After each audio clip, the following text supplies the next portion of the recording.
The desert stretched endlessly beneath the pale morning sun, interrupted only by the distant smudge of smoke rising from grid Charlie 77. Major Hendricks squinted through his binoculars from the forward operating base tower, watching that black column spiral into the cloudless Afghan sky like a question mark written in ash and fire.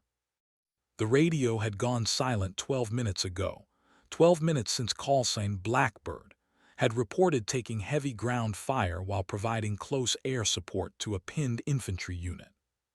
"Sir, we've got eyes on the crash site," came the crackling voice of Apache 24, circling the area like a mechanical vulture. "Negative on survivors. Aircraft is completely destroyed. Repeat, negative survivors." Hendricks lowered the binoculars, his weathered face betraying nothing of the knot forming in his stomach. Captain Lydia Blackbird Vasquez had been flying combat missions over this godforsaken landscape for 8 months, her A-10 Thunderbolt II becoming as familiar a sight as the mountains themselves. The men in the squadron had initially greeted her arrival with the usual mixture of skepticism and crude jokes. Another diversity hire, they'd whispered. Another pilot who'd gotten her wings through politics rather than skill. How wrong they'd been. The Apache pilot's voice crackled again. "Wait, I'm seeing movement. Something's. Jesus Christ, there's an aircraft approaching from the south. Low and slow, it's an A-10. Hendricks grabbed his radio. "Apache 24, confirm your last. You're saying there's a Warthog inbound." "Affirmative, sir. Single A-10, flying maybe 50 feet off the deck. Looks like it's been through hell." The major felt his breath catch. Only one A-10 had been airborne in that sector. Only one pilot had been unaccounted for. But the Apache had just confirmed the crash site showed no survivors, the aircraft completely destroyed. The mathematics of the situation refused to align, like trying to force mismatched puzzle pieces together. "Blackbird, this is Hawk Base. Do you copy?" Hendricks called into his radio, his voice steady despite the impossibility of what he was hearing. Static answered him. "Blackbird, Hawk Base, radio check."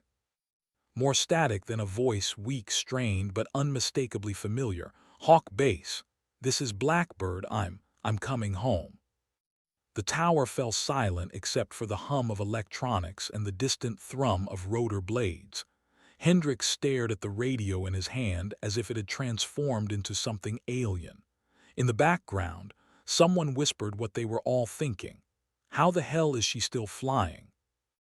The desert wind picked up, carrying with it the scent of cordite and burning fuel, while somewhere in that vast expanse of sand and stone, an impossible aircraft limped toward home, its pilot defying every law of physics and probability. The story of what had happened out there, and how Captain Lydia Vasquez had managed to cheat death itself, was about to unfold in ways none of them could have imagined. 20 minutes earlier, Captain Vasquez had been experiencing what pilots euphemistically call a very bad day.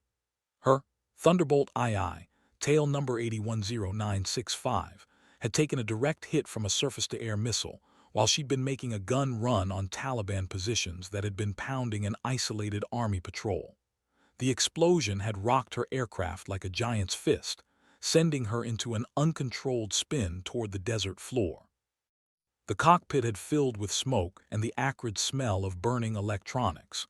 Warning lights had cascaded across her instrument panel like a deadly Christmas display.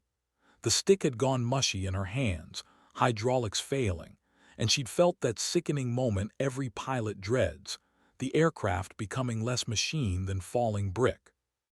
"Mayday, Mayday, this is Blackbird," she transmitted, fighting to regain control as the ground rushed up to meet her.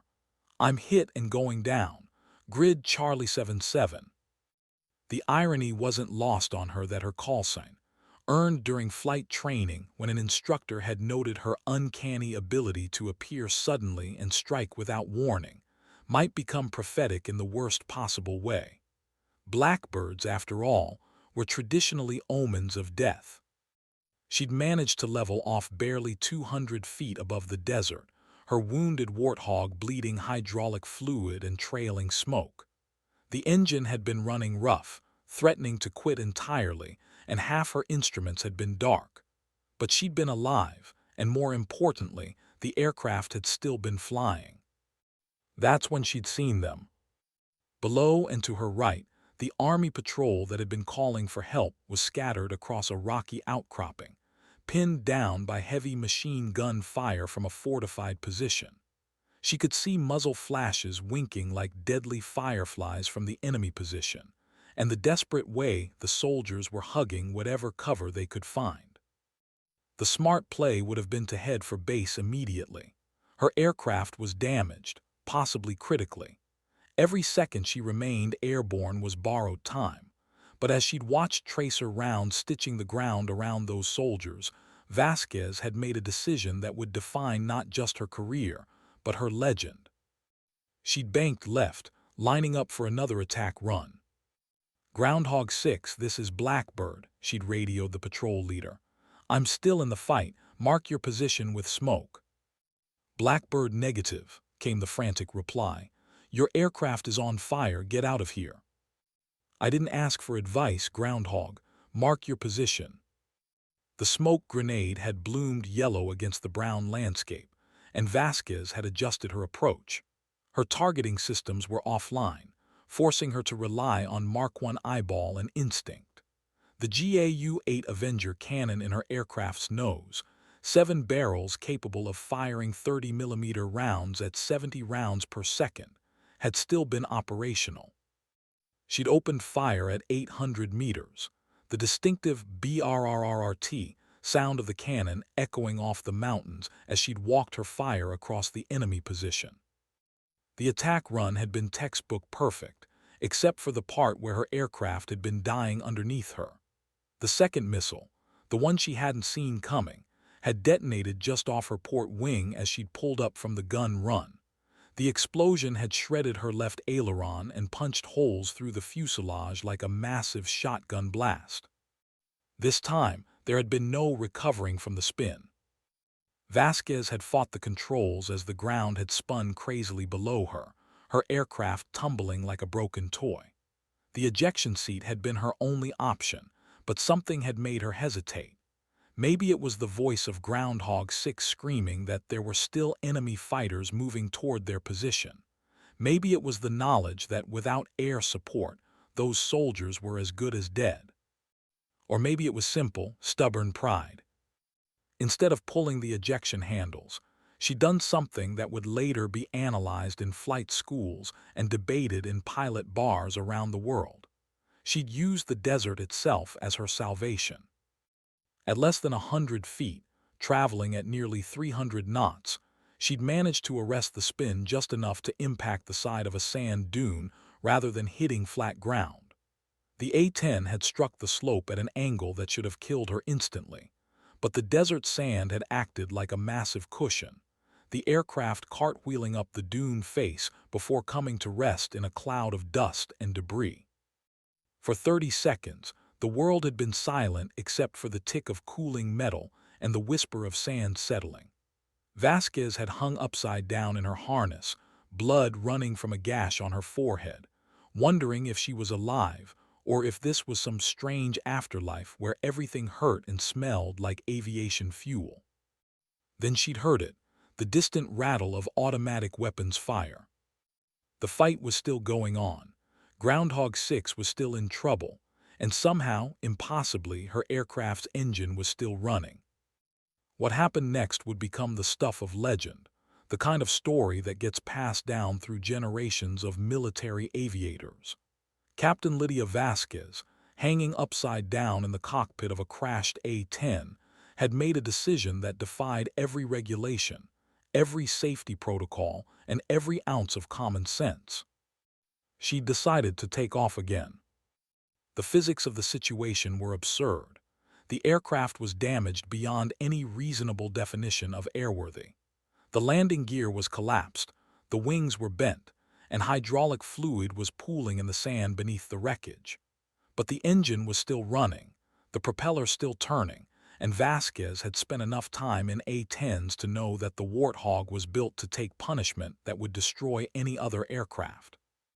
Getting the aircraft upright had required a combination of engine power, prayer, and what Vasquez would later describe as aggressive use of available terrain features.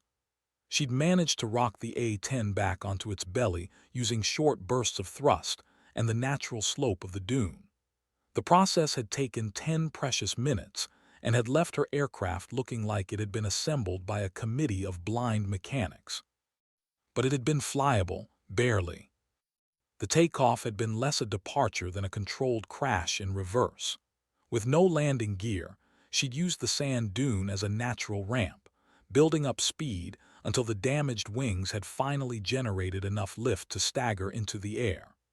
The aircraft had flown like a wounded bird, requiring constant control inputs just to maintain level flight. But it had flown. "Groundhog 6, this is Blackbird," she'd transmitted, her voice steady despite the fact that she was flying what amounted to a barely controlled missile. "I'm back online. Give me a target." The silence on the radio had stretched for nearly 10 seconds before the patrol leader had responded. "Blackbird, Jesus Christ, we saw you crash. How are you?" "Target Groundhog, I don't have much time up here." "Enemy position, 200 meters north of the yellow smoke. They've got us pinned down hard." Vasquez had lined up for what she'd known would be her final attack run. Her damaged aircraft had been hemorrhaging altitude and speed, the engine temperature climbing into the red zone. She'd had maybe 2 minutes of flight time left, 3 at the outside. She'd made them count. The gun run had been perfect, a textbook example of close air support that would later be studied at the Air Force Academy. Despite flying an aircraft that should have been in a scrapyard, despite having no functioning instruments or targeting systems, she'd placed her cannon fire with surgical precision, neutralizing the enemy position while staying well clear of the friendly forces. As she'd pulled up from the attack, the engine had finally given up. The propeller had wound down to a stop, and suddenly she'd been flying a very expensive glider with the aerodynamic properties of a refrigerator. The second landing had been inevitable, but this time she'd had options. Instead of crashing into the desert floor, she'd managed to stretch her glide just far enough to reach a relatively flat section of hardpan. The landing had been hard but survivable. She'd sat in the cockpit for a long moment, listening to the tick of cooling metal and the distant sound of helicopters approaching. Her hands had been shaking, delayed reaction setting in, and she'd tasted blood where she'd bitten her tongue during the crash. But she'd been alive, and Groundhog 6 was safe. The rescue had taken another hour. 2 Apache attack helicopters had arrived first, establishing a defensive perimeter while a search and rescue helicopter had landed to extract her. The medics had wanted to stretcher her out, but Vasquez had walked to the helicopter under her own power, declining their assistance with typical pilot bravado. "Ma'am," the young medic had said, looking at her with something approaching awe, "what you did out there, I've never seen anything like it." Vasquez had shrugged, suddenly exhausted. "Just did my job." But even as she'd said it, she'd known it wasn't true. What she'd done had gone far beyond duty or obligation. She'd risked everything, not just her own life but her career, her future, to save soldiers she'd never met. The decision to attempt that second takeoff had been pure instinct, the kind of split-second choice that defines character more than any amount of training or preparation. The flight back to base had been quiet, the helicopter crew treating her with a respect that bordered on reverence. Word of her actions had already begun to spread through the radio networks, each retelling adding new details and embellishments. By the time they'd landed at the forward operating base, half the personnel had turned out to watch her arrival. Major Hendricks had been waiting on the tarmac, his expression unreadable. As Vasquez had climbed out of the helicopter, he'd approached her with the measured gait of a career officer who'd seen too much to be easily impressed. "Captain," he'd said simply. "Sir, hell of a thing you did out there," Yes, sir. They'd stood in silence for a moment, two professionals acknowledging something that didn't require words. Finally, Hendricks had nodded toward the debriefing trailer. Intel wants to hear everything, every detail, what you did today. They're going to want to understand how it was possible. As they'd walked across the tarmac, Vasquez had caught sight of some of the other pilots, the same ones who'd made jokes about her qualifications when she'd first arrived. They weren't laughing now. Instead, they'd watched her with the kind of respect that couldn't be earned in peacetime, the recognition that she'd crossed into territory that few would ever see. Her call sign would never sound the same again. Blackbird was no longer just a reference to her tactical abilities. It had become something larger, a symbol of determination and skill that would outlive her time in Afghanistan. The debriefing had lasted 4 hours. Intelligence officers, safety investigators, and senior commanders had taken turns questioning her, trying to understand the sequence of events that had led to her impossible survival and return to combat effectiveness. Each detail had been recorded, analyzed, and cross-referenced with radio transmissions and gun camera footage. The facts, as they'd emerged, had been even more remarkable than the initial reports suggested. Vasquez had been airborne for a total of 47 minutes after taking the first missile hit. She'd conducted 3 separate attack runs against enemy positions, successfully neutralized 2 machine gun nests and a mortar team, and had provided cover for the extraction of 12 wounded soldiers. All of this while flying an aircraft that had been written off as destroyed. The damage assessment of her A-10 had been equally stunning. The aircraft had sustained hits from 2 surface-to-air missiles, multiple rounds of small arms fire, and had suffered complete hydraulic failure, partial electrical failure, and significant structural damage to both wings and the fuselage. By any reasonable standard, it should never have remained airborne. "Captain," the lead investigator had said, reviewing his notes, "I've been doing this for 15 years, and I've never seen anything like what you accomplished today. The level of airmanship required to keep that aircraft flying. It's going to rewrite some of our assumptions about what's possible." Vasquez had remained professionally composed throughout the questioning, answering each query with the precision expected of a military officer. But privately, she'd been struggling to process what had happened. The adrenaline had worn off hours ago, leaving behind a bone-deep exhaustion and the growing realization of just how close she'd come to not making it home.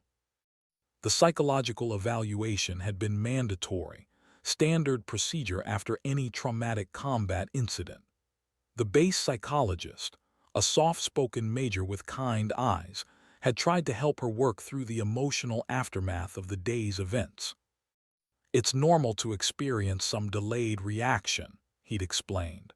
"What you went through today would test anyone's limits. Don't try to minimize the impact." But Vasquez had found herself thinking less about her own close call and more about the soldiers she'd helped save. Groundhog 6 had sent word that all 12 members of their patrol had made it home safely. That knowledge had been worth every moment of terror, every second of flying an aircraft that should have been a coffin. Sleep had been elusive that night. She'd lain in her bunk, listening to the familiar sounds of the base settling into its nighttime rhythm, and had thought about the moment when she'd made the decision to attempt that second takeoff. It hadn't been heroic in the Hollywood sense. There had been no stirring music or dramatic speeches. It had simply been the right thing to do. Word of Vasquez's actions had spread beyond the forward operating base within 24 hours. The story had been too remarkable to keep quiet, and soon reports had been filtering up through the chain of command to higher headquarters. By the 3rd day, she'd received a visit from a brigadier general who'd flown in specifically to meet with her. General Morrison had been a pilot himself, an F-16 driver from the First Gulf War, and he'd understood the technical aspects of what she'd accomplished in ways that ground officers couldn't. His questions had been sharp and professional, but she detected something else in his manner, genuine admiration for a fellow aviator who'd pushed the boundaries of what was possible. "Captain, I've read the after-action reports, but I want to hear it from you," he'd said, settling back in his chair. "What made you decide to attempt that second takeoff? You had to know the odds were against you." Vasquez had considered the question carefully. "Sir, I had soldiers on the ground who needed support.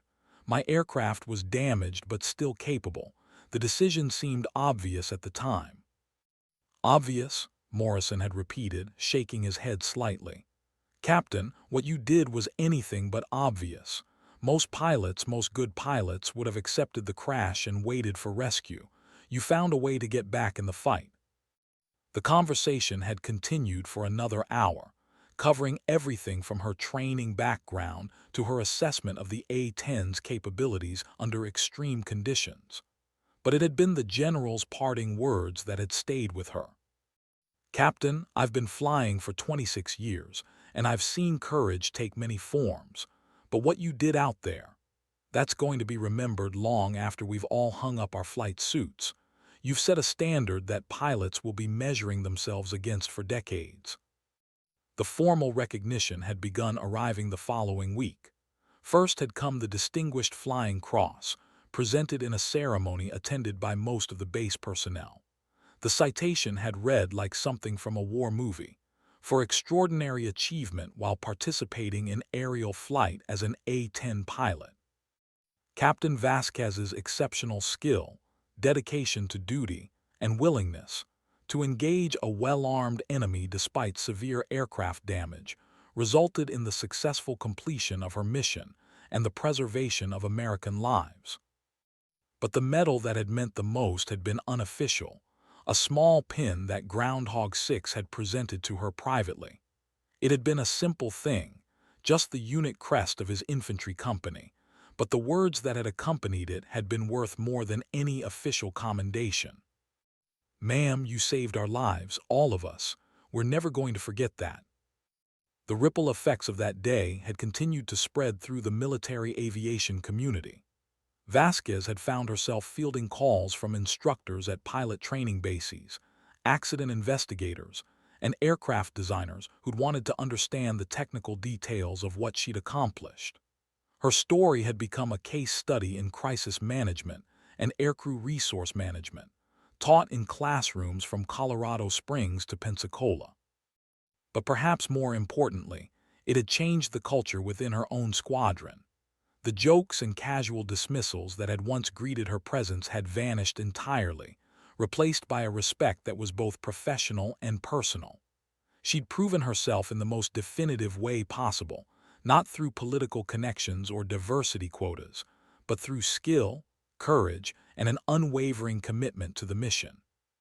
The other pilots had begun seeking her advice on combat tactics and aircraft systems. Her insights, earned through the kind of experience that couldn't be taught in a classroom, had become valued currency in the squadron's continuous effort to improve their effectiveness. She transformed from an outsider to a mentor, her opinion carrying weight that went far beyond her rank. The aircraft maintenance crews had adopted her as well. The technicians who'd examined her damaged A-10 had been amazed by the extent of the damage and her ability to keep it flying. They'd started referring to any particularly challenging repair job as Blackbird-level maintenance, a term that had quickly spread to other bases. Chief Master Sergeant Williams, the squadron's senior enlisted maintainer, had summed up their attitude in his typically direct manner. "Captain, you flew that bird home when she should have been scattered across 10 miles of desert. That tells me everything I need to know about both of you." The A-10 itself had been beyond repair, eventually written off as a total loss and stripped for spare parts. But several components had been saved as training aids and historical artifacts. The cockpit had been preserved and was eventually destined for display at the National Museum of the United States Air Force, a testament to both the aircraft's ruggedness and the skill of its final pilot. For Vasquez, the transition from unknown pilot to squadron legend had been surreal. She continued flying combat missions, but now her presence in the air had carried a different weight. Enemy forces had learned to associate her call sign with swift and precise retaliation. Allied ground units had developed an almost superstitious confidence in her abilities.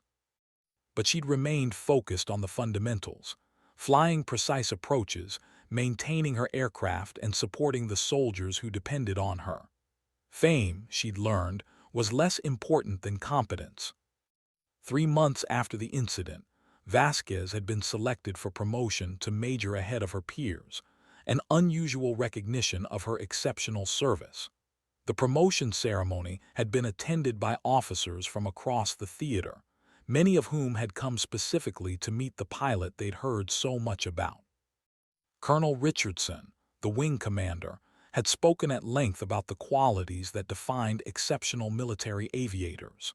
His words had been carefully chosen, but their meaning had been clear.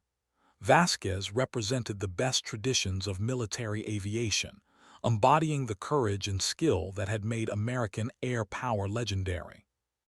Major Vasquez, he'd concluded, has demonstrated that the measure of a pilot isn't found in perfect conditions with a fully functional aircraft. It's found in those moments when everything goes wrong, when the easy choices are behind you, and when lives hang in the balance. She has met that test and exceeded every expectation. The promotion had come with new responsibilities. Vasquez had been assigned as the squadron's operations officer, responsible for mission planning and pilot development. It had been a natural fit. Her combat experience and technical expertise had made her uniquely qualified to prepare other aviators for the challenges they'd face. Her first initiative had been the establishment of a new training program focused on emergency procedures and damaged aircraft handling. Using lessons learned from her own experience, she developed scenarios that pushed pilots to their limits while maintaining safety margins. The program had been so successful that it had been adopted by other squadrons throughout the Air Force. But the real impact had been more subtle. Young pilots had begun to approach flying with a different mindset, understanding that the aircraft was just a tool and that the real capability resided in their own skills and judgment. They'd learned that limitations were often more psychological than physical, that creative solutions could be found even in the most desperate circumstances. The legend of Blackbird had become more than just a story about one exceptional day. It had become a teaching tool, a source of inspiration, and a reminder of what was possible when training, courage, and determination converged in a moment of supreme crisis. As Vasquez had settled into her new role, she'd reflected on the strange turns that military careers could take. A year ago, she'd been just another pilot trying to prove herself in a challenging environment. Now, she'd become a symbol of excellence that would outlive her own service. The war in Afghanistan had eventually wound down, and Vasquez had returned to the United States with her squadron. The transition to peacetime operations had been challenging for many pilots, but she'd found purpose in training the next generation of combat aviators. Her experience had become the foundation for new doctrine and tactics that would shape military aviation for years to come. The Air Force had recognized the value of her insights, assigning her to the weapons school as an instructor. There, she'd worked with the most promising pilots from across the service, sharing the hard-won lessons of combat experience. Her courses had been among the most sought after in the curriculum, known for their realism and practical application. Students had come to understand that Major Vasquez wasn't just teaching them to fly, she was teaching them to think like combat pilots, to see beyond the limitations of their aircraft and equipment to the possibilities that existed in skill and determination. Her influence had extended far beyond the classroom, shaping attitudes and approaches that would be carried to squadrons around the world. The story of her impossible day in Afghanistan had become required reading for military aviation students, but Vasquez had always emphasized that the real lessons weren't about heroics or exceptional circumstances. They were about preparation, professionalism, and the willingness to push beyond perceived limitations when the mission required it. Years later, as she'd watched new classes of pilots graduate and deploy to combat zones around the world, she'd taken quiet pride in knowing that her experience had contributed to their preparation. The techniques and mindset that had saved her life and the lives of Groundhog 6 had been passed down to hundreds of other aviators. The call sign Blackbird had eventually been retired in her honor, a rare distinction that recognized the indelible mark she'd left on military aviation. Future pilots would earn their own call signs, create their own legends, but the standard she'd set would endure. At her retirement ceremony, 25 years after that remarkable day in the Afghan desert, General Morrison, now the Chief of Staff of the Air Force, had delivered the keynote address. His words had captured not just her individual achievement but its broader significance. Major Vasquez showed us that the true measure of military aviation isn't found in our most advanced aircraft or sophisticated weapons systems. It's found in the skill, courage, and determination of the men and women who fly them. She proved that the impossible is often just another word for untried. In the years that followed her retirement, Vasquez had remained connected to the aviation community as a consultant and speaker. Her presentations at industry conferences and military symposiums had drawn large audiences, all eager to hear first-hand accounts of that legendary day and the lessons it had taught. But she'd always insisted that the real heroes had been the soldiers of Groundhog 6, the men who'd fought on the ground while she'd provided support from above. Her actions had been important, but they'd been part of a larger story of courage and teamwork that had defined the best of military service. The Afghanistan war had officially ended, but its lessons had lived on in the training programs and doctrinal changes that had emerged from experiences like hers. A new generation of pilots had learned to see their aircraft not as limitations, but as extensions of their own capabilities, to find solutions where others might see only problems. The A-10 program had eventually been phased out, replaced by newer aircraft with more advanced capabilities. But the principles that Vasquez had demonstrated, that skill and determination could overcome seemingly insurmountable obstacles, had remained relevant regardless of the specific platform. In quieter moments, she'd sometimes wondered what would have happened if she'd made different choices that day. The decision to attempt the second takeoff had been made in an instant, without time for careful analysis or consultation. It had been pure instinct, shaped by training and character, but ultimately unknowable until the moment arrived.